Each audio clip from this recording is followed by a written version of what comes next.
ஆசீர்வதிப்பாராக. உலகத்திலே அன்பு என்கிறதான ஒரு சொல் இருக்கிறது. அந்த அன்பு எப்படி இருக்க வேண்டும், அன்பு எப்படி இருக்க வேண்டும் என்கிறதான தேவனுடைய வார்த்தையை நான் உங்களுக்கு முன்பு வைக்க விரும்புகிறேன். ஏனென்றால் ஒரு இடத்துல நான் நிற்கும்போது காலையில் அந்த இடத்துல நிற்கிறேன்.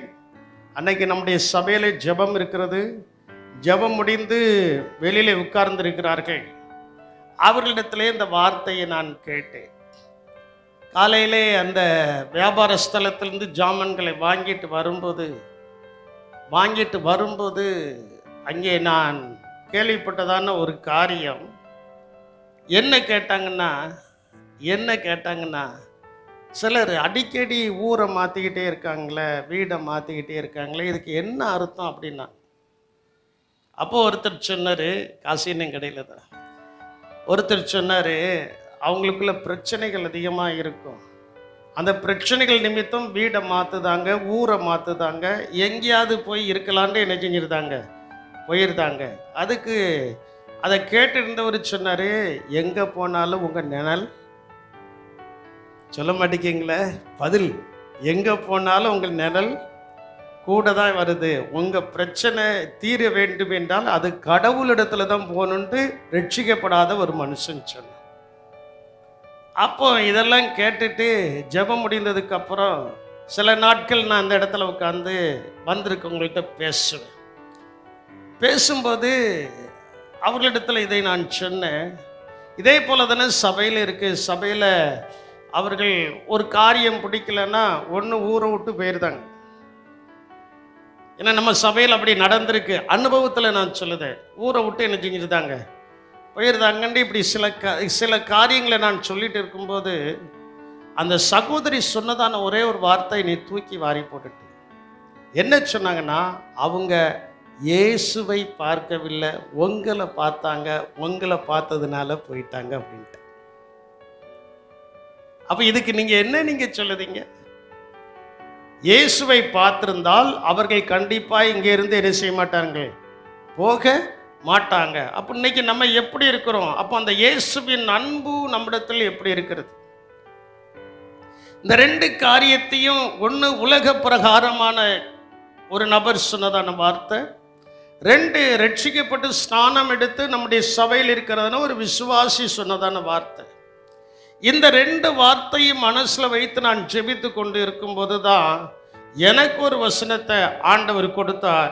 1 யோவானின் புஸ்தகம் 4ஆம் அதிகாரம் 20வது வசனத்தில் அங்கே சொல்லப்பட்டிருக்கிறது, தேவனிடத்தில் அன்பு கூறுகிறோன் என்று ஒருவன் சொல்லியும் தன் சகோதரனை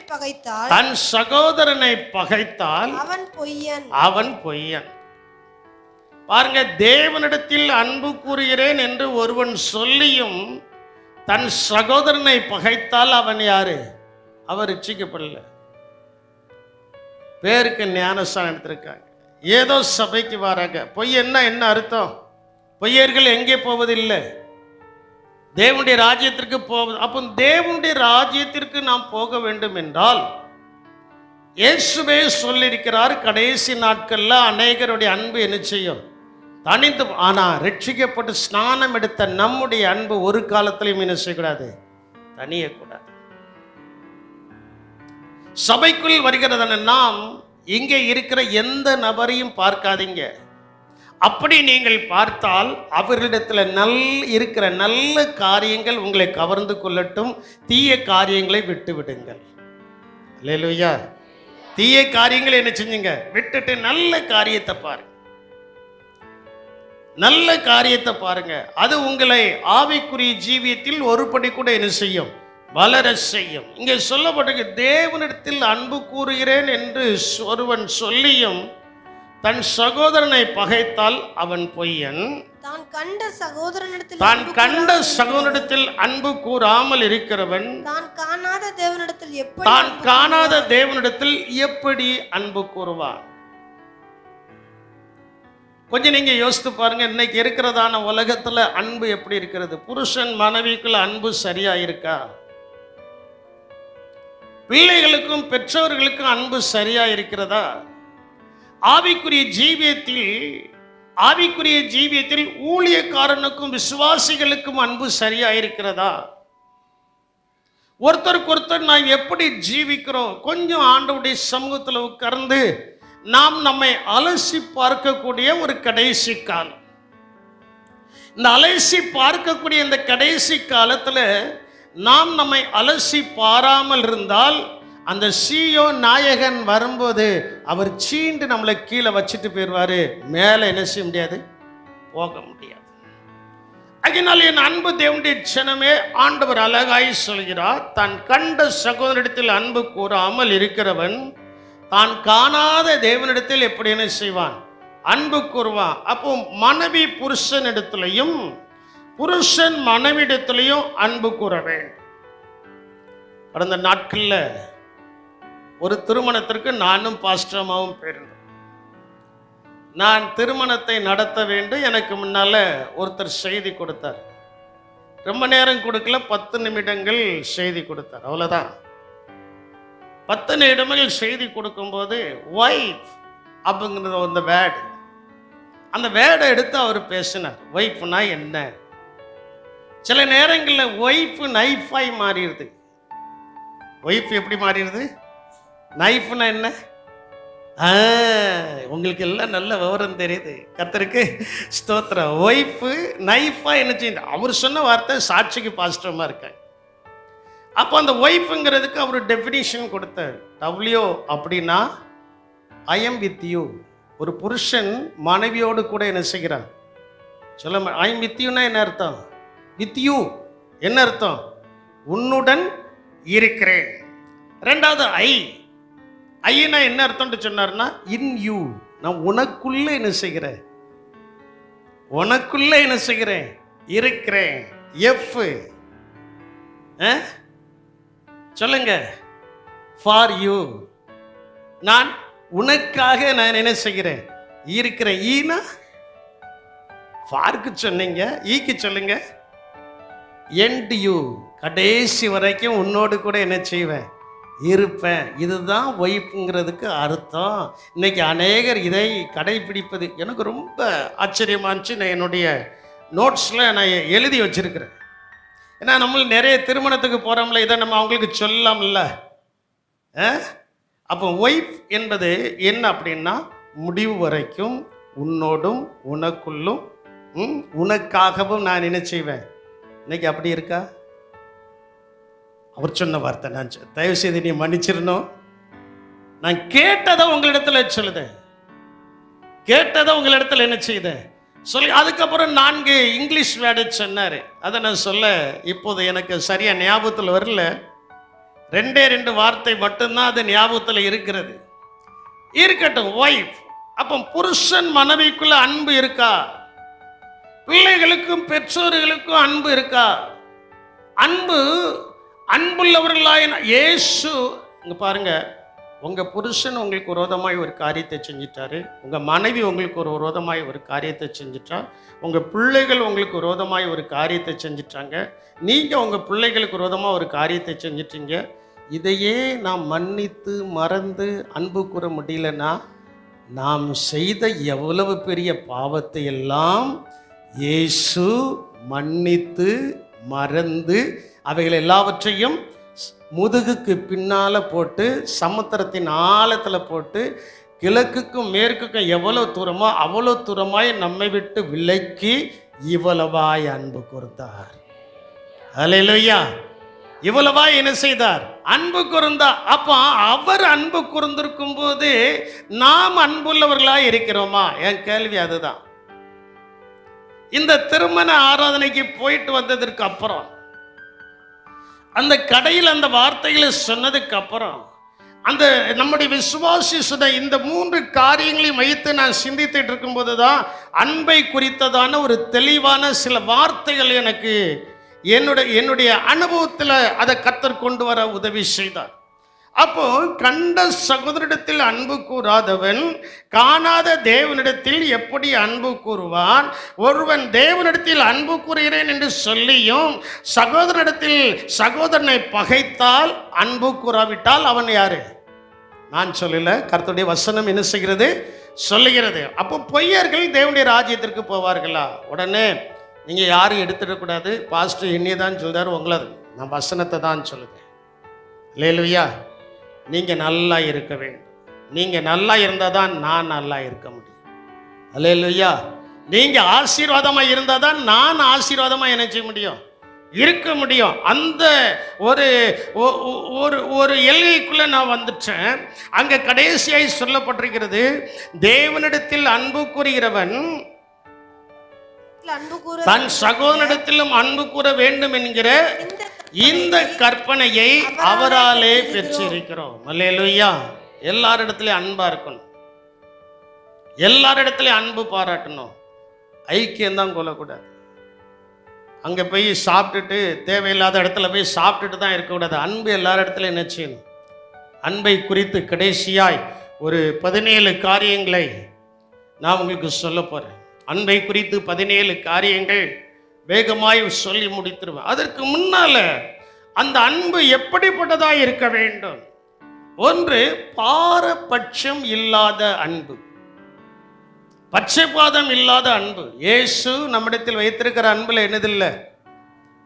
நான் செய்த தப்புக்கு ஆண்டவர் என் மேல அன்பு கூறுவதற்கு வாய்ப்பே இல்லை. சொல்லுவாங்களா, இந்த காரியத்தை செய்வதற்கு வாய்ப்பே இல்லை தங்கம் அப்படிம்பாங்களா? அதே போல நான் செய்த தவறுக்கு, நான் செய்ததான குற்றங்களுக்கு இயேசு என் மேல் அன்பு கூறுவதற்கு வாய்ப்பே இல்லைன்னு அவர் சொல்லியிருக்கலாம். அந்த வாய்ப்பு இல்லாதவனுக்கு ஒரு வாய்ப்பை கொடுத்தாரே, அதுதான் தெய்வீக அன்பு. அதுதான் என்னது? சொல்ல மாட்டீங்களா? அதுதான் என்னது? தெய்வீக அன்பு. நாம் செய்ய முடியாததை நமக்காக கர்த்தர் செய்கிறாரு. அதுக்காக புருஷன் மனைவின்னு அவ்வப்போது கொஞ்சம் உரசதான் செய்யும். வண்டி என்ன செய்யும்? நான் சொல்றது உண்மையா பையா? கொஞ்சம் உரசும், ஆனா ஒரேடியே உரசிடக்கூடாது. ஒரேடியே என்ன செஞ்சிடக்கூடாது? உரசிடக்கூடாது. அன்புள்ளவர்களாய் புருஷன் மனைவி பிள்ளைகள், அந்த குடும்பம், அந்த விசுவாச குடும்பம், அந்த ஒரே குடும்பம் என்கிறதான இடத்துல வரும்போது ஏற்றத்தாழ்வுகள் இருக்கதான் செய்யும். ஏற்றத்தாழ்வுகளை நம்மை விட்டு நீக்கிவிட்டு பாரபட்சம் இல்லாதபடிக்கு, அல்லேலூயா, பாரபட்சம் இல்லாதபடிக்கு. உபாகமத்தின் புஸ்தகம் 10ஆம் அதிகாரம் 18-19 வசனத்தை நீங்கள் வாசிக்கும் போது அங்க தேவனாகிய கர்த்தர் இஸ்ரவேல் ஜனங்களுக்கு சொல்கிறதான ஒரு நல்ல வார்த்தை, அவர் திக்கற்ற பிள்ளைகளுக்கும் விதவைக்கும் நியாயம் செய்கிறார், அந்நியன் மேல் அன்பு வைத்து. இதைத்தான் நான் உங்களுக்கு சொல்ல வரேன். இஸ்ரவேலர்கள் வாக்குத்தத்தத்தின் பிரகாரம் தேவனுடைய ஜனங்கள். எபேசியர் 2ஆம் அதிகாரம் 11-12 வசனத்தை நீங்கள் வாசித்து பார்க்கும்போது, நான் உடன்படிக்கைக்கு அந்நியர்களாய் இருந்தும். வாசிங்க, எபேசியர் 2ஆம் அதிகாரம் 11-12 வசனத்தை நீங்க எடுக்கும்போது, ஆனபடியினால் மாம்சத்தின்படி புறஜாதியாய் முன்னே அந்நியன் என்று சொல்கிறதான இடத்துல அங்க சில காரியங்கள் சொல்லப்பட்டிருக்கிறது. முன்னே மாம்சத்தின்படி புறஜாதிகளாய் இருந்து மாம்சத்தின் கையினாலே செய்யப்படுகிற, மாம்சத்தின் கைகளினாலே செய்யப்படுகிற விருத்த சேதனம் உடையவர்களால், விருத்த சேதனம் இல்லாதவர்கள் எண்ணப்பட்ட நீங்கள், விருத்த சேதனம் இல்லாதவர்கள் என்று எண்ணப்பட்ட நீங்கள் அக்காலத்திலே கிறிஸ்துவை சேராதவர்கள். நம்ம யார சேரல? சொல்ல மாட்டீங்க. யார சேரல? கிறிஸ்துவை சேரல. கிறிஸ்துவை சேராதவர்களும் இஸ்ரவேலுடைய காணியாட்சிக்கு புறம்பானவர்களும். இஸ்ரவேலுடைய காணியாட்சிக்கு புறம்பானவர். அந்நியன்னா யாரு? சொல்லுங்க, அந்நியன்னா யாரு? காணியாட்சிக்கு புறம்பானவர்கள். அந்த புறம்பான நம்ம, இன்னும் சொல்ல போனா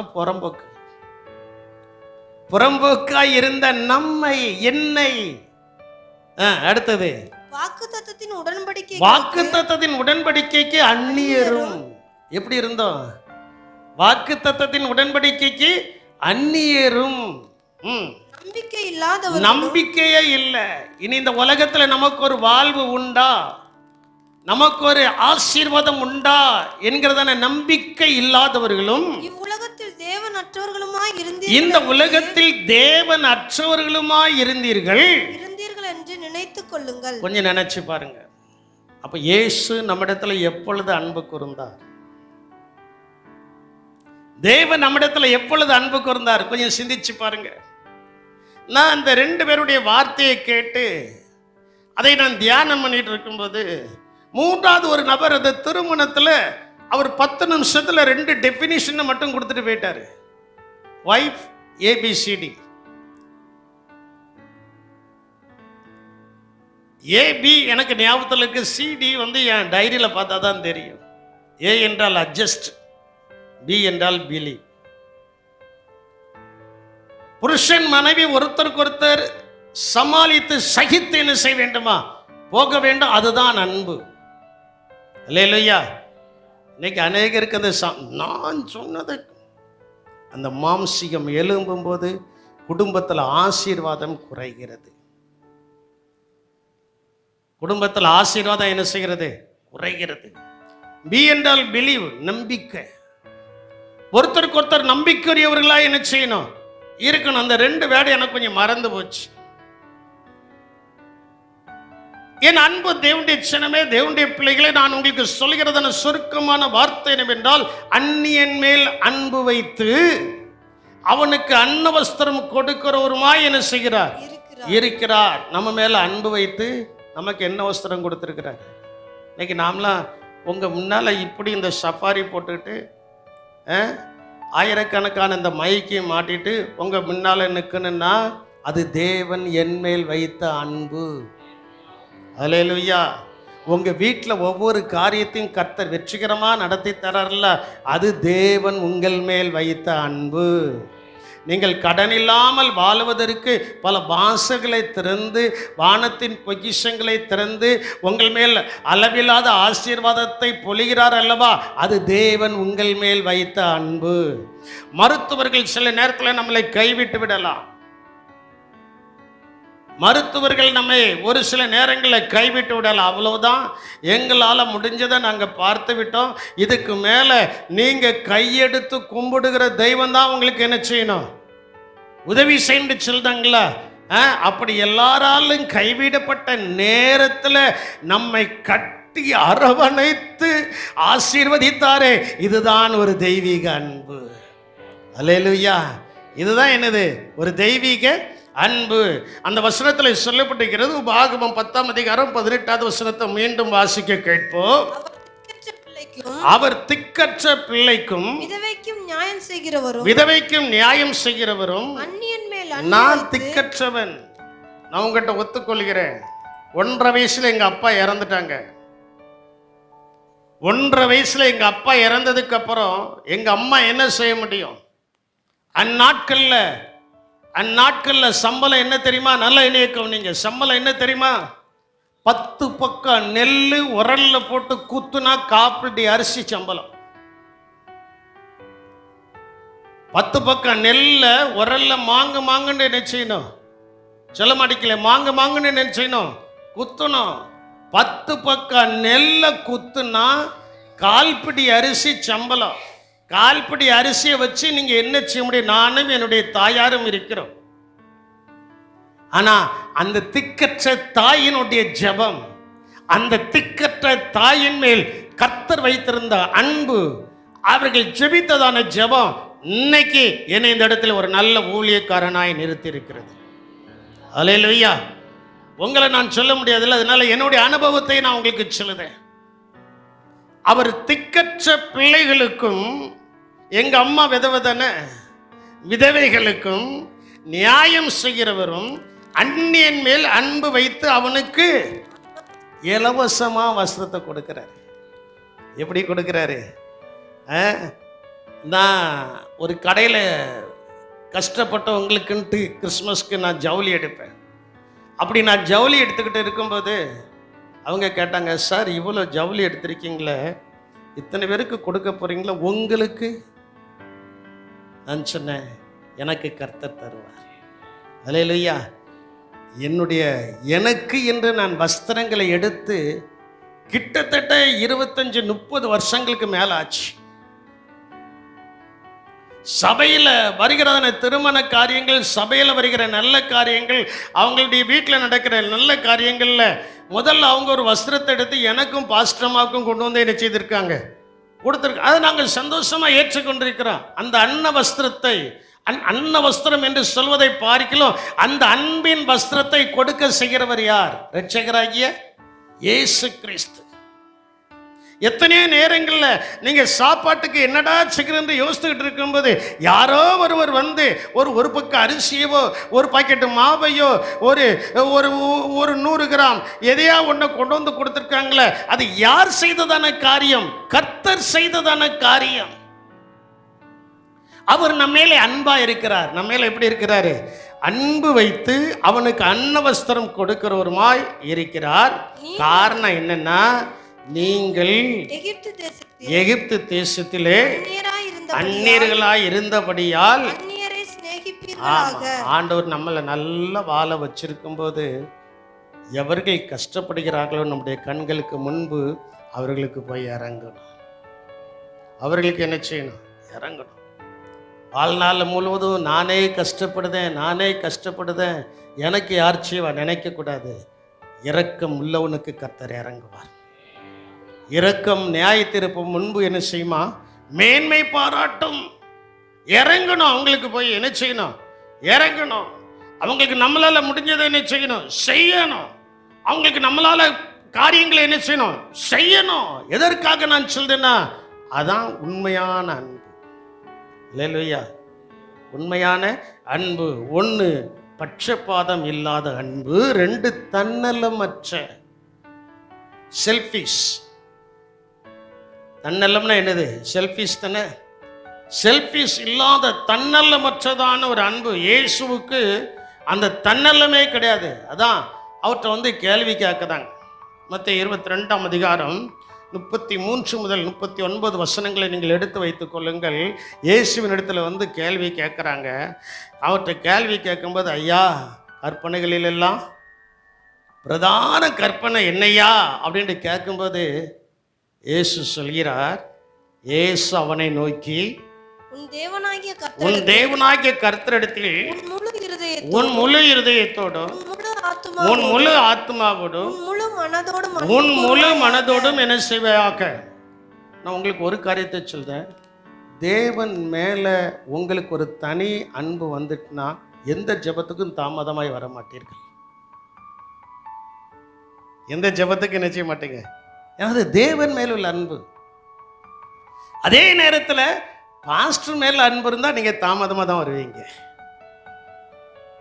இப்போ உங்களுடைய அன்பு எப்படி இருக்கிறதுங்கிறத கொஞ்சம் சிந்திச்சு பாருங்க. இந்த தாட்ஸ் எனக்கு இப்போ தான் வந்துச்சு.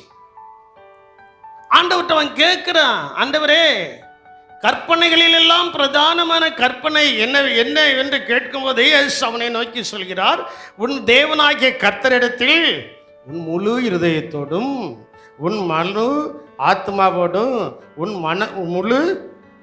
முழு மனம், அன்பு முழு மனம், இருதயம் முழு, ஆத்மா முழு இருதயத்தோடு நம்ம இடத்துல அன்பு குறித்தோம்னா இதுதான் முதலாம் பிரதான கற்பனை. இதற்கு ஒப்பனையாயிருக்கிற 2ஆம் கற்பனை என்னவென்றால், உன்னிடத்தில் நீ அன்பு கூறுவது போல பிறனிடத்திலும் அன்பு கூறுவாயாக. உங்களை நீங்களே நேசிக்கிறது போல உங்க வீட்டில் இருக்கிற, சபையில் இருக்கிற, உங்களோடு பழகிற எல்லாரையும் நேசிக்க வேண்டும். அல்லேலூயா. எல்லாரையும் என்ன செய்யணும்? அதனால தான் நான் அடிக்கடி சொல்வேன், ஒரு வீட்டில் ஒரு மரணம் அப்படின்னா விசுவாசிகள் கடைசி வரைக்கும் இருக்கணும், போகக்கூடாது. முழு இருதயம், அவங்களிடத்துல முழு மனதோட அன்பா இருக்கிறோம், முழு சிந்தனையோட அன்பா இருக்கிறோம்னா இருப்போம். நாமெல்லாம் இருக்க தானே செய்தேன். நீங்க சொல்லுங்க, பாஸ்டர் அது கடைசியா நீங்க செய்யக்கூடிய வேலை, அதனால நீங்க இருக்கீங்க. முதல்ல போயிடுவேன், இடையில போவேன், வருவேன், சாப்பிடுவேன், போயிடுவேன். நேரம் இப்போ பட்னியெல்லாம் கிடக்க முடியாது. அந்தந்த நேரத்துக்கு என்ன செஞ்சிடணும், சாப்பிட்றணும். சாப்பிட்டுட்டு மறுபடியும் அங்கே போயிருக்கும்.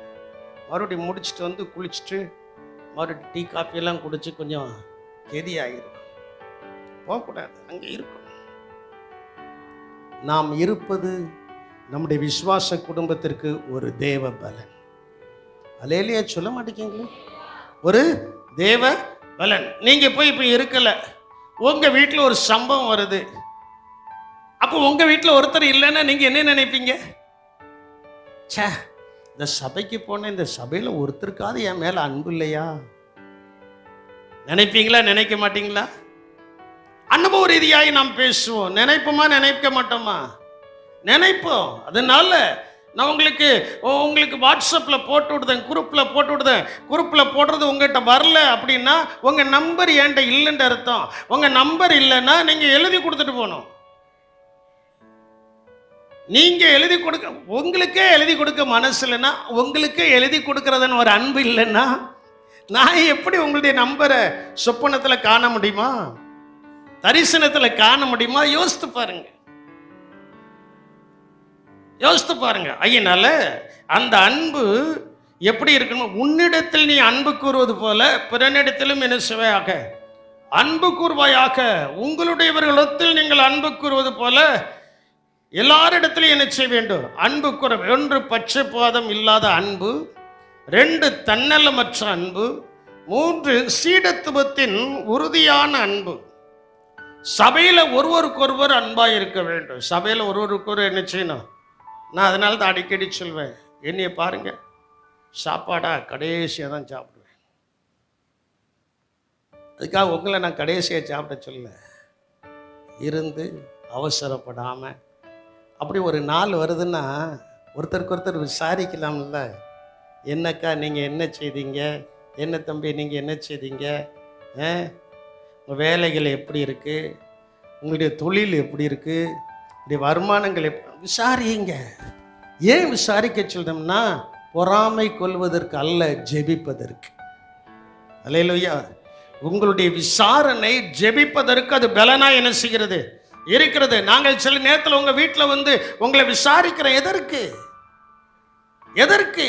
ஜெபிப்பதற்கு, ஆண்டவருடைய சமூகத்தில் ஜெபிப்பதற்கு. அந்த ஜெபம் உங்களுக்கு அவசியம். அப்படின்னா அந்த விசாரணையில் நீங்கள் எல்லாத்தையும் சொல்லுவீங்க. சொல்லும் போது நாங்கள் யார்ட்டையும் போய் சொல்றது இல்லை, சொல்லக்கூடியவர் இடத்துல நாங்கள் சொல்லுதோம். அல்லேலூயா சொல்ல மாட்டீங்களா? சொல்லக்கூடியவர் யார்? இரட்சகராகிய இயேசு கிறிஸ்து. சில நேரங்கள்லாம் சில காரியத்தை சொல்லணும்னு மூக்கும் அப்படியே இருதயம் முட்டிட்டு வரும். ஆண்டவரே ஸ்தோத்திரம் ஸ்தோத்திரம் ஸ்தோத்திரம்னு அடக்கிக்கணும். அவற்றை மட்டும் சொல்லியாச்சுன்னா போதும், அவர் வெளியரங்கமாய் பலனளிப்பார். அல்லேலூயா. அப்போ அந்த சபையார் ஒருவருக்கொருவர் அன்பாய் இருக்க வேண்டும். இயேசு அதைத்தான் செய்தார். இயேசு எப்படி சீசுகளிடத்தில் அன்பாய் இருந்தாரோ அதைத்தான் அவர் நம்முடைய சபையில் என்ன செய்கிறார், எதிர்பார்க்கிறார். யோவான் 13:34-35 வசனத்தை நீங்கள் வாசிக்கும் போது, நீங்கள் ஒருவரில் ஒருவர் அன்பாய் இருங்கள், நான் உங்களில் அன்பாய் இருந்தது போல. அப்போ இயேசு நம்மிடத்தில் அன்பாய் இருக்கிறார் என்பதை நாம் உணர்ந்து விட்டால் நாம் ஒருவரில் ஒருவர் எப்படி இருப்போம்? சொல்ல மாட்டேங்களா? நாம் ஒருவரிடத்தில் ஒருவர் எப்படி இருப்போம்? சொல்ல மாட்டேங்கிங்களா? இன்னைக்கு உங்களுக்கு கொஞ்சம் பாதிச்ச மாதிரி இருக்குது, அதனால தான் சொல்ல மாட்டேங்கிங்க. இருந்தாலும் நான் இந்த வசனத்தை சொல்லன்னா, அன்புள்ள இயேசுவை நீங்கள் வம்பா பார்த்துக்கிட்டு இருக்க மாட்டீங்களா? வம்பா பார்த்துட்டு இருக்கவங்கெல்லாம் இனி திருந்தி அன்புள்ள இயேசுவை அன்பாகவே பார்ப்பீர்கள். அல்லேலூயா. ஆண்டவர் சொல்றார், இயேசு சொன்னதான வார்த்தை, நீங்கள் ஒருவரில் ஒருவர் அன்பாய் இருங்கள், நான் உங்களில் அன்பாய் இருந்தது போல நீங்களும் ஒருவரில் ஒருவர். பாருங்க, ஆண்டவர் மறுபடியும் அந்த வார்த்தையை சொல்றாரு பாருங்க. ஆரம்பத்தில் முதல்ல அந்த வசனத்தில் சொல்லிட்டாரு, நீங்கள் ஒருவரில் ஒருவர் எப்படி இருங்க. 2வது சொல்றாரு, நான் உங்களில் அன்பாய் இருந்தது போல நீங்களும் ஒருவரில் ஒருவர் அன்பாய் இருங்கள் என்கிறதான புதிதான கட்டளையை உங்களுக்கு கொடுக்கிறேன். நீங்கள் ஒருவரில் ஒருவர் அன்புள்ளவர்களாய் இருந்தால் அதனால் நீங்கள் என்னுடைய நீங்கள் என்னுடைய சீசர்கள் என்று எல்லாரும் அறிந்து கொள்வார்கள் ஆமா, நீங்க ஒருத்தருக்கு ஒருத்தர் அன்பா இருந்தா இந்த ஜனங்கள் எல்லாரும் இந்த குட் நியூஸ் மிஷன் விசுவாசி என்பதை கர்த்தர் அறிய வைப்பார். அல்லேலூயா. நிறைய பேர் சொல்ல மாட்டேங்க. ஏன்னா அது அனுபவத்துக்குள்ள வரல, அனுபவத்துக்குள்ள வரல. எங்கேயாவது போய் நீங்க எங்கேயாவது நீங்க போய் இருக்கும்போது அவங்க உங்களிடத்துல கேட்கறது என்ன, நீங்க எந்த சபைக்கு போறீங்க கேட்டிருக்காங்களா? கேட்கலையா? கேட்டிருக்காங்களா? எந்த சபைக்கு போறீங்க? ஏன் காரணம் என்ன? காரணம் என்ன? அந்த சபையை குறித்து நீங்க என்ன சொல்லுவீங்க? என்னைய பொறுத்தளவுல ஒரு வயசுல குட் நியூஸ் மிஷன்ல வந்து சேர்ந்தேன். இன்னைக்கும் குட் நியூஸ் மிஷன்ல இருக்கிறேன். கிட்டத்தட்ட 56-57 வருஷமா குட் நியூஸ் மிஷன்ல இருந்தேன். இதை விட்டு எனக்கு வேறொரு சபை தெரியவே தெரியாது. வேறொரு சபை எனக்கு தெரியவே தெரியாது. அங்க என்ன இருக்கு என்ன இல்லைங்கிறது எனக்கு தெரியாது. இங்க என்னை வளர்த்தவர்களும் என்னை வைத்திருந்தவர்களும் உடைய பிள்ளைகளும் என்னை சொந்த ஒரு மகனாக வைத்திருக்கிறார்கள். அதுதான் அன்பு. அதுதான் என்னது? சொல்ல மாட்டேங்கிங்களா? அதான் என்னது? அன்பு. அதுக்காக என்னுடைய ஆவிக்குரிய தகப்பனார் என்னை கண்டிக்காமல் இருந்தாரா? கடிந்து கொள்ளுதல் உள்ளான அன்பை வெளிப்படுத்தும். அல்லேலூயா. கண்டித்திருக்கிறார்கள். தாயார் கண்டித்திருக்கிறார்கள். தாயாருடைய கண்டிப்பை நான் ஏற்றுக்கொண்டிருப்பேன் என்று சொன்னால் லாத்திகுளத்தில் நான் வாங்கி போட்ட ஒரு 10 சென்ட் இடம் என்னை விட்டு போயிருக்காது. அவர்கள் போன் பண்ணி ஒரு நாள் சொன்னாங்க, ஏய் அனந்தராட்சி, அழுது நீ ஜெபம் பண்ணி ஆசீர்வாதமா இருக்கிற, இதை எவனாவது வந்து பறிக்கிறதுக்கு உன்ட திட்டமிட்டு இருக்கிறான், அதை அறிஞ்சு நீ தூர போயிரு அப்படின்னாங்க. நான் தூர போகாம ஒருத்தனுக்காக தலையை கொடுத்தமில்ல, அந்த தலையை கொடுத்ததுனால 10 சென்ட் இடத்தையும் விட்டுட்டேன். இன்னும் எனக்கு கையில வந்து கிடைக்கல. அப்ப அந்த தாயார் நம்மளை கண்டிக்கிறாங்க. கண்டிக்கும் போது நம்ம மேல எப்படி இருக்கிறாங்க? அன்பா இருக்க போய் தான் அந்த கண்டிப்பு என்ன செய்கிறது? வருது. போன் பண்ணி சொல்றாங்க. போன் பண்ணி என்ன செய்தாங்க? சொல்லுதாங்க. அன்னைக்கு நான் அதை கேட்டு நான் வேண்டாண்டு எவ்வளவோ உதறினேன். நாம் வேண்டாம் என்று உதறுவதற்காக தான் நானும் பாஸ்டர்மாவும் ஈவால்டும் 3 பேரும் ஆக்சிடென்ட் படுக்கையில் இருக்கிறோம். அந்த நபர் வராரு, என்னால முடியாதுப்பா,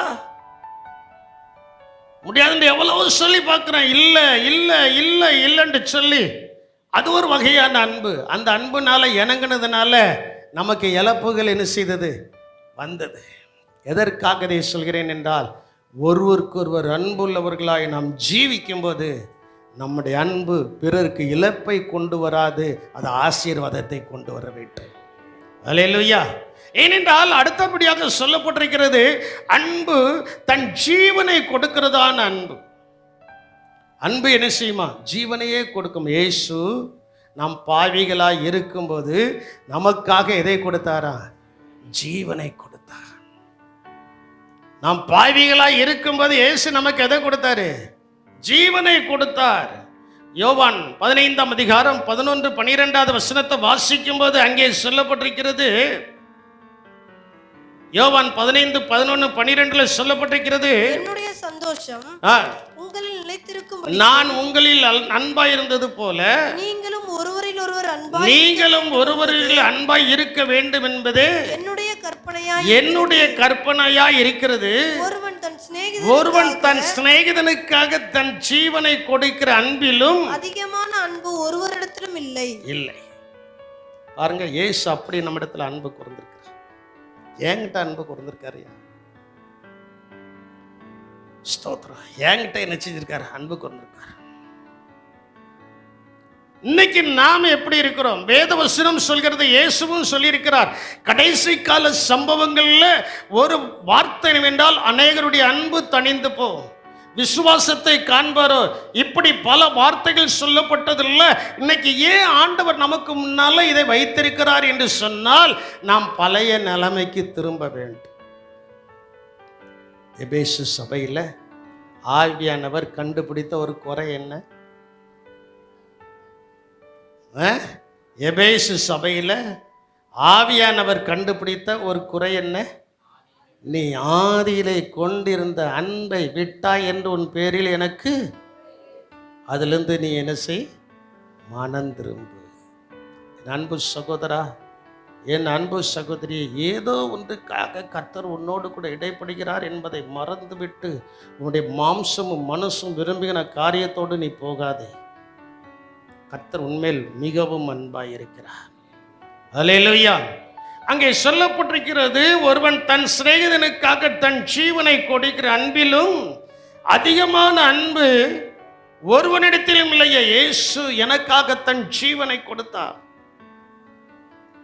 அவர் எங்க கல்வாரி சிலுவையில் போய் மரிக்க வேண்டும்? உலகத்தார் அத்தனருடைய பாவமும் அவருடைய தலையின் மேல் என்ன செய்தது? விழுந்தது. நம்மேல் அன்பு பாராட்டினார். எல்லாரும் தேவனுடைய மகிமையை என்ன செய்து விட்டார்கள்? இழந்து விட்டார்கள். அந்த இழந்து போன ஆசீர்வாதத்தை கொடுக்கும்படி அந்த யோவான் 3:16 சொல்லப்பட்டிருக்கிறது, அவரிடத்தில் அன்பு கூறுகிறவர்கள் எவர்களோ அவர்கள் கெட்டு போகாமல் தேவன் தம்முடைய ஒரே பேரான குமாரனை விசுவாசிக்கிறவன் எவனோ அவன் கெட்டு போகாமல் நித்திய ஜீவனை அடையும்படிக்கு அவரை தந்தருளி இவ்வளவாய் உலகத்தில் என்ன செய்தார்? அன்பு கூர்ந்தார். கொஞ்சம் சிந்திச்சு பாருங்க. இயேசுவின் அன்பை குறித்து கொஞ்சம் சிந்திச்சு பாருங்க. இன்னைக்கு நம்முடைய குடும்பத்தில் எப்படி இருக்கிறோம்? நம்முடைய சபையில் எப்படி இருக்கிறோம்? நம்முடைய இல்லத்தில் நாம் எப்படி இருக்கிறோம்? தன் ஜீவனை கொடுக்கிற அன்பிலும் அதிகமான அன்பு வேறொன்றும் இல்லை என்று சொல்லப்பட்டிருக்கிறது. அன்பில் வளருகிறவர்களாக இருக்க வேண்டும். அன்பு அப்படியே ஸ்டாப் பண்ணி வைக்கக்கூடாது. அதில் வளரும். அதில் என்ன செய்யணும்? வளர்ந்துக்கிட்டே இருக்கணும். இப்போ திடீர்னு அருள் செல்விக்கு சுகம் இல்லைன்னாப்பில் அம்மா ஃபோன் பண்ணி கேட்டாங்க. அப்புறம் நேரில் போய் பார்த்தோம். அதுக்கப்புறமும் அம்மா ஃபோன் பண்ணி கேட்குறாங்க. அதுக்கப்புறம் நானும் ஃபோன் பண்ணி என்ன செஞ்சேன்? அது அன்பு. கண்சாடையை விட்டுட்டா சொல்ல மாட்டேங்கிங்களா? ஒருவேளை உங்களுக்கு தெரியாமல் இருக்கலாம். கண்சாடையை விட்டுட்டா என்ன செய்ய? நான் உங்களுக்கு சொல்றேன், தேவனுடைய அன்பு நம்மிடத்தில் காணப்படும் என்றால் நம்முடைய இருதயம் மெழுகுவர்த்தியை போல உருகிவிடும். அது கற்பறையா இருக்காது. ஒருத்தர் அல்லையிலே சொல்ல மாட்டேங்க. என்ன கல் நெஞ்ச உடைக்கிறதுக்கு தானே ஆண்டவர் இந்த வார்த்தையை கொடுத்துக்கிட்டு இருக்கிறார். 1 தெசலோனிக்கர் 3:12 நீங்க வாசிக்கும் போது, நான் உங்களிடத்தில் வைத்திருக்கிற அன்பு கோப்பாய் நீங்களும் ஒருவரிடத்தில் ஒருவர் வைக்கும் அன்பிலும் மற்ற எல்லா மனுஷரிடத்திலும் வைக்கும் அன்பிலும் கர்த்தர் உங்களை பெருகவும் நிலைத்தொங்கவும் செய்வாராக. அப்போஸ்தலனாகிய பவுல் தெசலோனிக்கர் நிருபத்துக்கு எழுதும்போது அவர் எழுதுகிறார், நான் உங்கள் மேல் வைக்கும் அன்பிலும் நீங்கள் ஒருவர் மேல் ஒருவர் வைக்கும் அன்பிலையும் கர்த்தர் உங்களை பெருகவும் வளர்ந்தோங்கவும் செய்வாராக. வளர்ந்தது அதில் என்ன செய்யணும்? வளர வேண்டும். ஊக்கமான அன்புள்ளவர்களாயிருங்கள். 1 பேதுரு 1:22 நாம் பார்க்கும்போது அங்கே சொல்லப்பட்டிருக்கிறது, அதற்கு பின்பு நான் அன்பின் குணங்களை குறித்து 2 வசனத்துல உங்களுக்கு 17 காரியத்தை நான் சொல்ல போகிறேன், உங்கள் முன்பு வைக்க போகிறேன். ஆகையால் நீங்கள் மாயமற்ற சகோதர சிநேகமுள்ளவர்களாய் இருக்கும்படி ஆவியினாலே சத்தியத்திற்கு கீழ்ப்படிந்து உங்கள் ஆத்துமாக்களை சுத்தமாக்கி கொண்டவர்களாய் இருக்கிறபடியினால் சுத்த இருதயத்தோடு நீங்கள் ஒருவரில் ஒருவர் ஊக்கமாய் அன்பு கூறுங்கள் என்று. அதனால தான் நம்ம பாடினோம், அன்பு கூறுவே இன்னும் அதிகமா ஆராதிப்பே இன்னும் ஆர்வமாய் அன்பு கூறுவே இன்னும் அதிகமா ஆராதிப்பே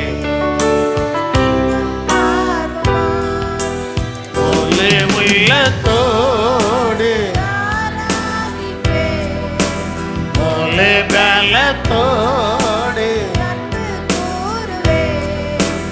ஆராதனை ஆராதனை ஆராதனை ஆராதனை ஆராதனை ஆராதனை ஆராதனை. அப்ப பாருங்க, அந்த வசனத்தின் படிகாரம் அன்பு கூறுவேன் இன்னும் அதிகமாய். அன்பு கூறுவதற்கு வாய்ப்பே இல்லை. நேற்றைக்கும் முந்தானத்து ஒரு டிவியில் ஒரு சம்பவத்தை நான் பார்த்தேன். கிரிக்கெட் விளையாடும்போது நான் அதிகமாய் பார்க்கறது இல்லை, சாப்பிடும்போதே எதையாவது பார்ப்பேன். பார்க்கும்போது அதில் 8:30க்கு ஒரு தலைப்பு போட்டுதான், அதில் 4 பிரித்து ஒன்றுன்னா போட்டுதான், சொல்லுவதற்கு வாய்ப்பே இல்லை. ஏன்னா அந்த டீம் ஜெயிக்குமா ஜெயிக்காதான்னு சொல்லுவதற்கு என்னதில்லை. ஆனால் நான் உங்களுக்கு சொல்றேன், ஆவிக்குரிய டீம் அன்புல ஜெயித்து கொண்டே இருக்க வேண்டும். அல்லேலூயா. ஆவிக்குரிய டீம் அன்பில் என்ன செய்யணும்? ஜெயித்துட்டே நாளுக்கு நாள். அதனால தான் எபேசு சபையில கர்த்தர் சொன்னார், நீ ஆதியிலே கொண்ட அன்பை என்ன செய்தாய்? விட்டாய். மனந்திரும் மனந்திரும் மனந்திரும் மனந்திரும் மனம் திரும்பி, அப்பா ரட்சிக்கப்பட்டோன்னு என்னை எவ்வளவா ஆசீர்வதிச்சு, இன்னைக்கு ஏன் ஒரு ஆசீர்வாதத்துக்கு மேலே நீங்கள் போக முடியல? இன்னைக்கு ஏன் ஒரு ஆசீர்வாதத்துக்கு மேலே நீங்கள் ஸ்டெப் எடுத்து கால் எடுத்து வைக்க முடியல? கொஞ்சம் உட்கார்ந்து சிந்திச்சு பாருங்க. எபேசு சபையில் சொல்லப்பட்டதான காரியத்தை வெளிப்படுத்தல் 2ஆம் அதிகாரம் 1வது வசனம் முதல் 10வது வசனம் வரைக்கும் வீட்டில் போய் வாசித்து பாருங்க. ஆண்டவர் அழகாய் சொல்கிறார். சபையை பார்த்து தான் சொல்றார், சபைக்குள் இருக்கிற நபர்களை குறித்து தான் சொல்லுகிறார். அந்த காலத்தில் இருந்த அன்பு இன்னைக்கு ஒருத்தருக்கு ஒருத்தர் இருக்கிறதா? அன்பு திரளான பாவங்களை சொல்ல மாட்டேங்களே. திரளான பாவங்களை என்ன செய்யும்? பாவம் செய்துட்டா அவங்களை வெளிப்படுத்துவது துன்மார்க்கன், அந்த பாவத்தை மூடுவது பரிசுத்தவான். அல்லேலூயா, அல்லேலூயா. அதுக்கு ஒரு உதாரணம் சொல்வேன்னா, யோவானின் சுவிசேஷம் 8ஆம் அதிகாரத்தை நீங்கள் எடுத்துக்கிட்டீங்கன்னா 1 முதல் சில வசனங்களை நீங்கள் வாசித்து பார்க்கும்போது, ஒரு ஸ்திரீயை கையும் களவுமாய் பிடித்து இயேசுவுக்கு முன்னால கொண்டு போய் நிறுத்தினார்களா? அப்ப இயேசுவுக்கு முன்னால கையும் களவுமாய் பிடித்து நிறுத்தின அந்த ஸ்திரீயை மட்டும் நிறுத்தினது தப்பு. யாரையும் நிறுத்தியிருக்க வேண்டும்? சொல்லுங்க, யாரையும் நிறுத்தியிருக்க வேண்டும்? அந்த சகோதரனையும் என்ன செஞ்சிருக்கணும்? தப்பு செய்த 2 பேரையும் என்ன செஞ்சிருக்கணும்? நிறுத்தியிருக்க வேண்டும். உலகம் ஒருவனை விடுவிக்கும், ஒருவனை ஆக்கினைக்குள்ளாக தீர்க்கும். தெய்வீகம் எல்லாரையும் விடுவிக்கும். அல்லேலூயா. தெய்வீக அன்பு எல்லாரையும் என்ன செய்யும்? விடுவிக்கும். இயேசு சொன்னார் அந்த இடத்துல, உங்களில் பாவம் இல்லாதவன் முதலாவது என்ன செய்யணும்? கல்லெறியணும். அந்த எழுத்தை பார்த்த உடனே எல்லாரும் போய்விட்டார்கள். கடைசியா அந்த ஸ்திரீ நிற்கிறார். இயேசு சொல்கிறார், நான் உன்னை ஆக்கினைக்குள்ளாக தீர்ப்பதில்லை, இனி பாவம் செய்யாதே போ. அதான் அன்பு.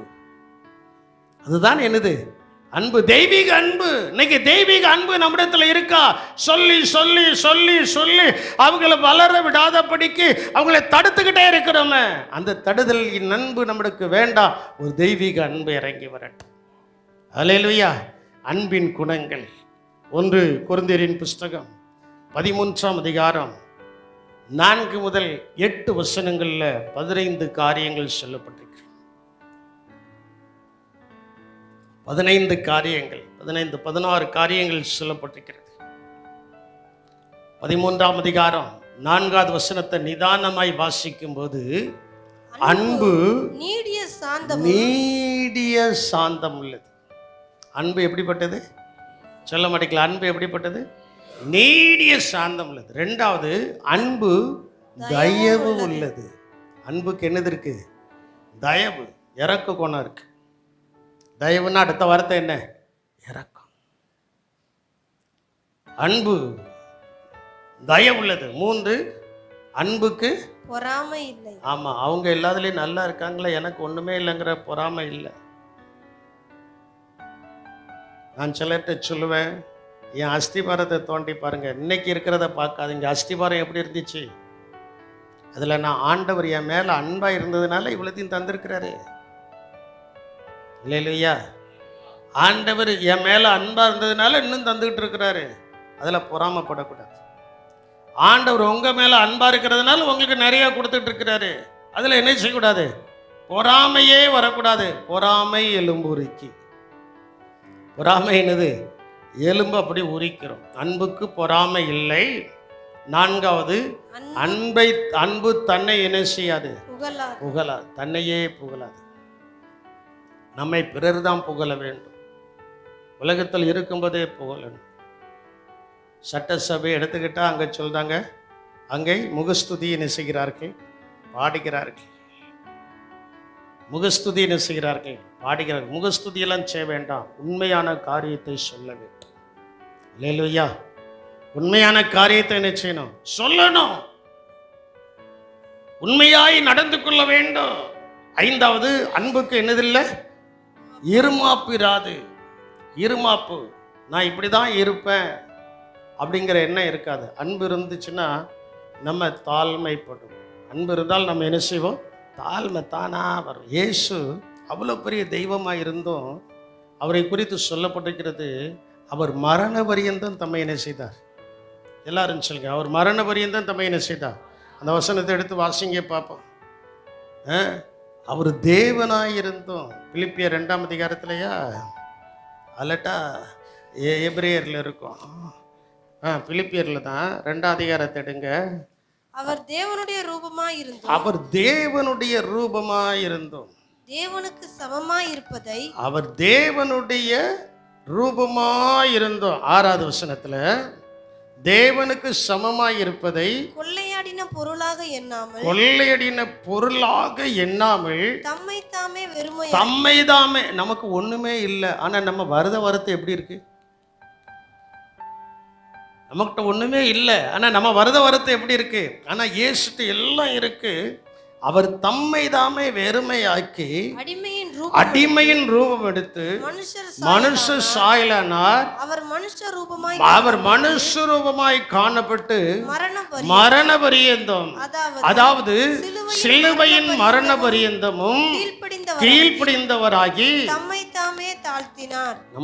நம்மை தாமே நாம் தாழ்த்தும் போது, அடுத்த வசனத்துல சொல்லப்பட்டிருக்கிறது, தேவன் எல்லாவற்றுக்கும் மேலாக அவரை என்ன செய்தாரா? உயர்த்தினார். நாம் நம்மை தாழ்மைப்படும் போது தேவன் நம்மை உயர்த்துவார். அல்லேலூயா. அன்புக்கு இருமாப்பு என்ன செய்யாது? இராது. 6வது, அயோக்கியமானதை செய்யாது. அயோக்கியமான காரியத்தை என்ன செய்யாது? செய்யாது. 7வது, தற்பொழிவை என்ன செய்யாது? நாடாது. 8வது என்ன செய்யாது? சினமடையாதுன்னா கோபப்படாது. சினன்னா கோபம் தானே. சிலருக்கு சினன்னா என்னன்னு தெரியாது. கோபப்படாது. அன்புக்கு என்னதில்லை? கோபம் இல்லை, கோபப்படாது. அதுக்கப்புறம் 9வது, தீங்கு, யாருக்கும் தீங்கு நினையாது. தீமையை நன்மையினால் வெல்லும். அல்லேலூயா. அன்பு இருந்தால் தீமையை நன்மையினால் என்ன செய்வோம்? வெல்லுவோம். தீங்கு நினையாது. 10வது, அநியாயத்தில் சந்தோஷப்படாது. அநியாயமான காரியத்தில் என்ன செய்யாது? சந்தோஷப்படாது. 11வது, சத்தியத்தில் என்ன செய்யும்? வசனத்துல தான் சந்தோஷம். வசனத்துல தான் என்ன, எத்தனையோ காரியங்களை கர்த்தர் நமக்கு அன்பு வைத்து நமக்கு எவ்வளவோ காரியத்தை செய்திருக்கிறாரு. செய்த இயேசுவின் மேல நமக்கு சந்தோஷம் இருக்கா? நமக்கெல்லாம் இருக்கிற ஒரு காரியம் என்னன்னா, இதுவரைக்கும் செய்ததுக்கு சந்தோஷப்படாம இதை செய்ய மாட்டேங்காரு. என்னது? இதை செய்ய மாட்டேங்காரு. வீட்டில் நிறைய காரியத்தை புருஷன் மனைவிக்கும், மனைவி புருஷனுக்கும் செய்திருப்பாங்க. இதை செய்யலையா. இந்த போராட்டம் வேண்டாம். செய்ததில்லை. அன்பு என்பது ஆண்டவர் நமக்கு கொடுத்த எல்லா காரியங்களையும் நாம் சந்தோஷப்பட வேண்டும். அந்த சந்தோஷம் வரும்போது நம்முடைய உச்சத்திலிருந்து உள்ளங்கால் வரை சகல அவயங்களிலும் இருக்கிற பலவீனம், சுகவீனம், வியாதிகள், வறுமைகள் எல்லாம் மாறி தேவ அன்பினால் நிரப்பப்படும் போது இன்னொரு மறுரூபம் நமக்கு கிடைத்து ஒரு தெய்வீக ஆசீர்வாதம் வந்து இறங்க போகிறது. அல்லேலூயா. தெய்வீக ஆசீர்வாதம் வந்து என்ன செய்ய போகிறது? இறங்கப்படுகிறது. சத்தியத்தில் சந்தோஷப்படும். 12வது, சகலத்தையும் தாங்கும். குடும்பத்தை தாங்கும், பிள்ளைகளை தாங்கும், பெற்றோர்களை தாங்கும், ஊழியத்தை தாங்கும், ஊழியக்காரனை தாங்கும், விசுவாசிகளை தாங்கும், சகலத்தை என்ன செய்யும்? தாங்கும். 13வது, சகலத்தை என்ன செய்யும்? விசுவாசிக்கும். 14வது, சகலத்தை என்ன செய்யும்? நம்பும். சகலத்தை என்ன செய்யும்? நம்பும். நம்பிக்கைக்கு மோசம் பண்ணக்கூடாது, நம்பிக்கை துரோகம் என்ன செய்யக்கூடாது. எங்களுக்கு இப்போ ஃபோனில் 2-3 குடும்பங்கள் உங்களுடைய குடும்பத்தின் காரியங்களை குறித்து பேசி கொண்டு இருக்கிறார்கள். நான் நம்பினேன், எனக்கு துரோகம் பண்ணிட்டாங்க. நான் நம்பினேன். நேற்றைக்கு நைட்டில் கூட நம்ம சபையிலேருந்து இன்னொரு சபையிலேருந்து இன்னொரு போதகர் ஃபோன் பண்ணி சில காரியங்களை பேசியிருக்கேன். என் செல்லில் பாருங்கள், அவர்கிட்ட நான் எவ்வளோ நேரம் பேசியிருக்கேன்? 35 நிமிஷம் பேசியிருக்கேன். நம்பணும். நம்பிக்கைக்கு என்னது பண்ணக்கூடாது? ஆமாம், நம்பிக்கைக்கு துரோகம் பண்ணக்கூடாது. அடுத்தாப்புல சகலத்தையும் என்ன செய்யும்? சகிக்கும். அன்பு சகலத்தையும் என்ன செய்யும்? சகிக்கும். 8வது வசனத்தில் சொல்லப்பட்டிருக்கிறது, அன்பு ஒரு காலமும் ஒளிந்து போகாது. கிறிஸ்து நம்மேல் வைத்திருக்கிற அன்பு ஒரு காலத்திலையும் என்ன செய்யாது? ஒளிந்து போகாது. கடைசி நாட்களில் 3 நிலைத்திருக்கிறதா. அதே 13ஆம் அதிகாரம் கடைசி வசனத்தில் சொல்லப்பட்டிருக்கிறது 3 நிலைத்திருக்கிறதா. அன்பு, விசுவாசம், நம்பிக்கை. இம்மூன்றும் என்ன செய்கிறது? நிலைத்திருக்கு. இவைகளில் பெருசு எது? இவைகளில் பெரியதான அன்பு நம்மிடத்தில் இருக்கா? நான் அதை அடிக்கடி சொல்லுவேன். வீட்டில் எதுக்கு மனைவியின் இடத்துல எதுக்குப்பா சண்டை போடுத? புருஷன் இடத்துல எதுக்குப்பா சண்டை போடுத? பிள்ளைகள் இடத்துல எதுக்குப்பா சண்டை போடுத? பெற்றோர் இடத்துல எதுக்கு சண்டை போடுத? நாளைக்கு உங்கள் குடும்பத்திலிருந்து உங்கள் மனைவியையோ, உங்கள் புருஷனையோ, உங்கள் பிள்ளைகளையோ, உங்கள் பெற்றோரையோ பிரிக்க முடியுமா? இன்னைக்கு ஒன்றுமே இல்லைன்னு சொல்லி வைராக்கியத்தில் சொல்லிட்டு போயிடலாம். நாளைக்கு யார் தான் வந்து நிற்கணும்? சொல்ல மாட்டீங்களே. நாளைக்கு யார் தான் வந்து நிற்கணும்? சொல்ல மாட்டீங்களே. ஏன்னா நீங்கள் அவ்வளோ வைராக்கியம் பிடிச்சாலும் இங்கே உட்காந்துருக்கிய, வசனத்தையே கேட்டுட்டு இருக்கிய, வைராக்கியத்துல எல்லாம் உட்காந்துக்கிட்டு இருக்கிய. நாளைக்கு யார் தான் வந்து நிற்கணும்? எனக்கு என் பிள்ளைகள் வந்து நிற்கும், என் ஆவிக்குரிய பிள்ளைகள் வந்து நிற்கும். என்னுடைய எனக்கு கடைசியை என்ன செய்ய இந்த மண்ணோட்ட இவன் வந்து நிற்கணும். நிற்காம போயிட்ட அவ்வளோதான். அப்படி சில காரியங்களை நான் சொல்லியிருக்கேன். கடைசி நேரத்தில் எனக்கு என்ன செய்யணுங்கிறது சில காரியத்தை சிலர்கிட்ட சொல்லியிருக்கேன். என் டைரியில் நான் எழுதி வச்சிருக்கிறேன். அதை செய்யணும். எங்களுடைய ஆவிக்குரிய தகப்பனுக்கு நாங்கள் அபிதமாய் கீழ்ப்படிந்தோம். ஒரு மேலே நாங்கள் என்ன செய்தோம்? அன்பு வைத்திருந்தோம். அந்த அன்பு ஒரு காலம் என்ன செய்யாது. அன்பே மிகவும் பெரியது. ஏனென்றால் 16வது, இந்த அன்பில் பயம் இல்லை. அன்பாக இருக்கிறோம்னா என்னதில்லை, அன்பா ஒருத்தருக்கு ஒருத்தர் அன்பாக இருக்கிறாங்கன்னா அந்த பிள்ளைய கூட கூப்பிட்டு போவாங்க, அன்பாகவே கொண்டு வந்து விட்டுருவாங்க. அந்த பிள்ளைகளுக்கு நம்மளை குறித்து என்னது வராது? சொல்ல மாட்டேங்களா? என்னது வராது? பயம் வராது. ஆம்பளை பையங்களையும் கூப்பிட்டு போவாங்க, அந்த பையனுக்கு நம்மளை குறித்து என்னது வராது? நான் நம்மளுடைய சபையில் இருக்கிற 2-3 பிள்ளைகளை நான் தான் காலேஜில் கொண்டு போய் சேர்த்துருக்கேன். அந்த பிள்ளைகள் என் கூட தான் வந்திருக்கு. என்னதில்லை? சொல்ல மாட்டீங்களே. என்னதில்லை? இந்த காலத்தில் போக முடியுமா? யோசித்து பாருங்க. அப்படிப்பட்ட ஒரு கொடிய காலமாக என்ன செய்கிறது இருக்கு. பயம் இல்லாமல் இருக்க வேண்டும் என்றால் நானும் தெய்வீக அன்பில் நிரம்பி இருக்க வேண்டும், என்னோடு வருபவர்களும் தெய்வீக அன்பில் நிறைத்திருக்க வேண்டும். 2 பேருக்குள்ளும் தெய்வீக அன்பு இருந்தால்தான் ஒருத்தருக்கு ஒருத்தர் பயப்பட மாட்டோம். அந்த பயம் இல்லாமல் நாம் என்ன செய்யலாம்? கடந்து செல்லலாம். 1 யோவானின் புஸ்தகம் 4ஆம் அதிகாரம் 19வது வசனத்திலே சொல்லப்பட்டிருக்கிறது. நான் முடிக்க போறேன். அன்பிலே பயம் இல்லை. பூரண அன்பு பயத்தை புறம்பே என்ன செய்யும்? தள்ளும். பயமானது வேதனை உள்ளது, பயப்படுகிறவன் அன்பில் பூரணப்பட்டவன் அல்ல. நல்லா சிந்திச்சுக்கிடுங்க. நான் வசனத்தை தான் எடுத்து சொல்லியிருக்கிறேன். ஏன்னா நீங்களும் நானும் தேவ சமூகத்தில் போய் நிற்கணும். உங்களுக்குள்ள எனக்குள்ளே ஒரு மனமாற்றம் ஏற்படலைன்னா, உங்க குடும்பத்தில் ஒரு மனமாற்றம் ஏற்படலைன்னா, உங்களுடைய சபையில் ஆராதிக்கிற இடத்துல ஒரு மனமாற்றம் ஏற்படலைன்னா, யாருக்குள்ள மனமாற்றம் ஏற்படவில்லையோ அவர்கள் பூரணராக்கப்பட முடியாது. வசனம் அப்படித்தான் சொல்லுது. அன்பு பயப்படுகிறவன்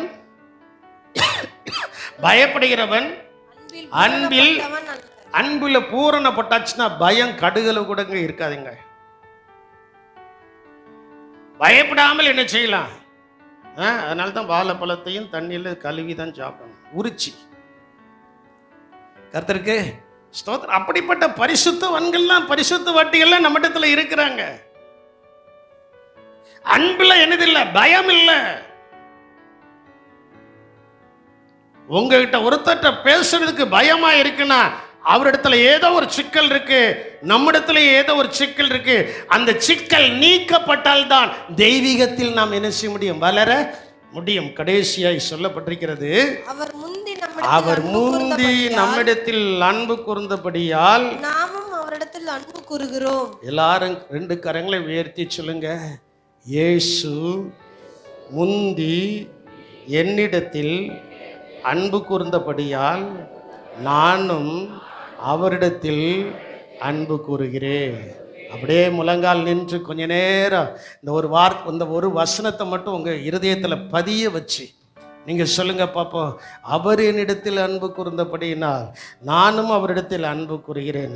இயேசு என்னிடத்தில் அன்பு கூர்ந்தபடியினால் நானும் இயேசுவினிடத்தில் அன்பு கூறுகிறேன். அப்படியே கரங்களை உயர்த்தி நான் 2 திருப்பம் உங்களுக்கு நான் சொல்ல போறேன்.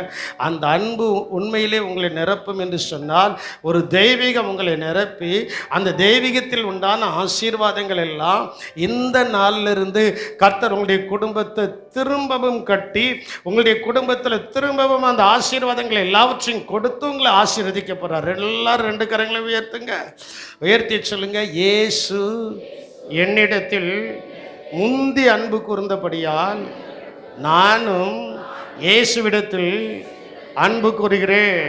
இயேசு என்னிடத்தில் முந்தி அன்பு கூர்ந்தபடியினா நானும் இயேசுவினிடத்தில் அன்பு கூறுகிறேன். அப்படி விசுவாசிக்கிறவங்க, அறிக்கை செய்தவங்களாம் தலைக்கு மேலாய் கரங்களை கொட்டி கர்த்தரை துதிங்க பார்ப்போம். தலைக்கு மேலா இயேசுவினிடத்தில் நான் அன்பு கூறுகிறேன். எங்கள் கிருபையும் இரக்கம் நிறைந்த எங்கள் அன்பின் இரட்சகரே, நாங்கள் உம்மை துதிக்கிறோம், உம்மை ஸ்தோத்திரிக்கிறோம் கர்த்தாவே. ஒரு மனிதன், ஒரு மனுஷி ஆண்டவரே எப்படிப்பட்ட அன்புள்ளவர்களாக இருக்க வேண்டும் என்றும் அன்பின் குணங்களை குறித்து நாங்கள் பார்த்தோம்.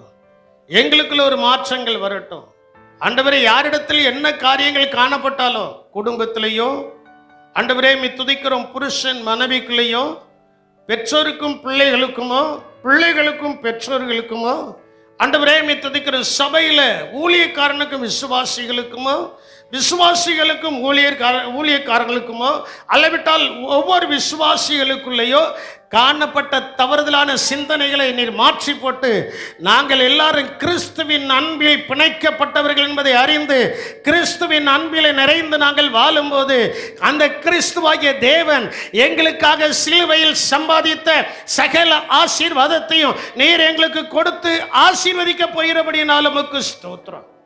கிருபை கொடுக்கட்டும். கர்த்தர் ஆசீர்வதியும், பெரிய காரியங்களை செய்யும். இயேசுவின் நாமத்தில் ஜெபிக்கிறோம் ஜீவனுள்ள நல்ல தகப்பனே, ஆமென்.